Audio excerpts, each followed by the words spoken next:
Joseph, you have to stop going off your feelings and your emotions. These people, even if they do care, which they don't care, God says, they that trust in the Lord shall be as Mount Zion, which cannot be removed. They that trust in the Lord shall be as Mount Zion, which cannot be removed but abideth forever. In Psalms chapter 125. What does it look like to trust in the Lord for you? Stop worrying about what people are thinking about you. Stop people pleasing. Yes, it's gonna hurt. It's gonna feel bad. And don't get mad at yourself whenever you fall or whenever you don't do it. For example, you want to stop people pleasing. You go to your job. Someone asks you to do something.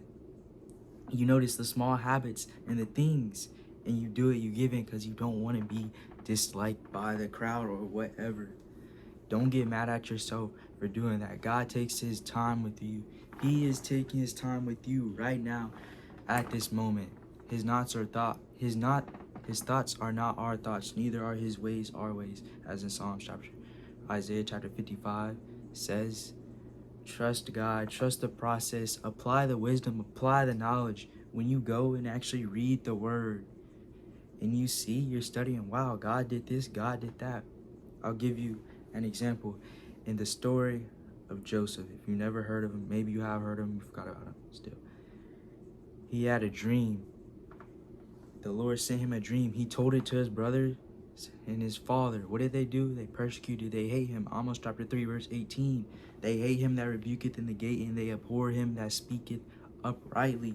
When you're actually out here preaching the word, you're spreading the knowledge, the people that are around you, they're not going to resonate with you.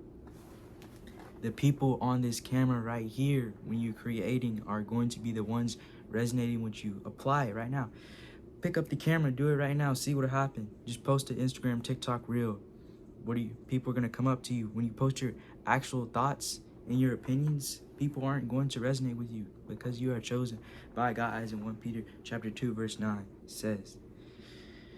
You have to trust in him. Stop comparing yourself to others. You are your own creation. Where you are right now is not where you're going to be in the future.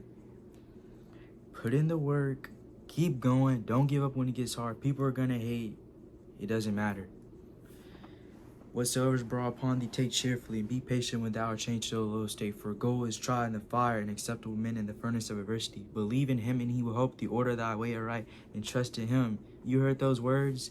Yes, yes, he is trying you right now. You may not know, but he is trying you. He's refining you for a higher purpose.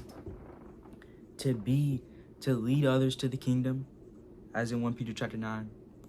As in 1 Peter chapter 2 verse 9 says, Psalms chapter 81 verse 5, just as he used Joseph. You go to Genesis chapter 41, look what he said to his brothers after they came back. And he said, "Ye are scribes, to see the nakedness of the land ye are come." He was testing them. God gave him the authority, just how in the book of Exodus, I believe, they told Moses, "Who made you a prophet or a leader over us?" It all came back to them. What you sow is what you reap. For the one who sows to his own flesh will from the flesh reap corruption, but the one who sows to the spirit will from the spirit reap eternal life. As Galatians chapter 6 verse 7 and down says, what you sow, what you put in is what you're going to get. And the thing you have to realize, you can't give up. You've been working for weeks, months, maybe even years. Sometimes your work just isn't going to come out. It might not be what you're called to do, or it might just be taking longer because you are called to be even higher than what you want to go to.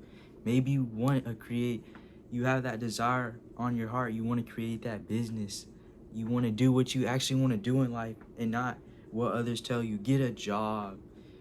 It's not as bad to have a job, but trace your actual dreams and your desires.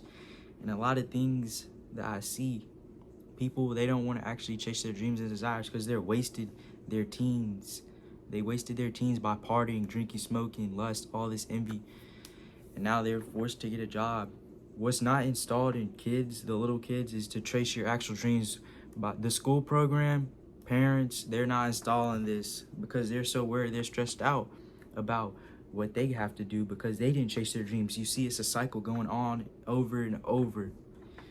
You be different. Be the person that actually tells people to chase their dreams, especially little kids. When I see a little kid, I like to tell them to do what they actually want to do if they ask me. And sometimes people would tell me that too.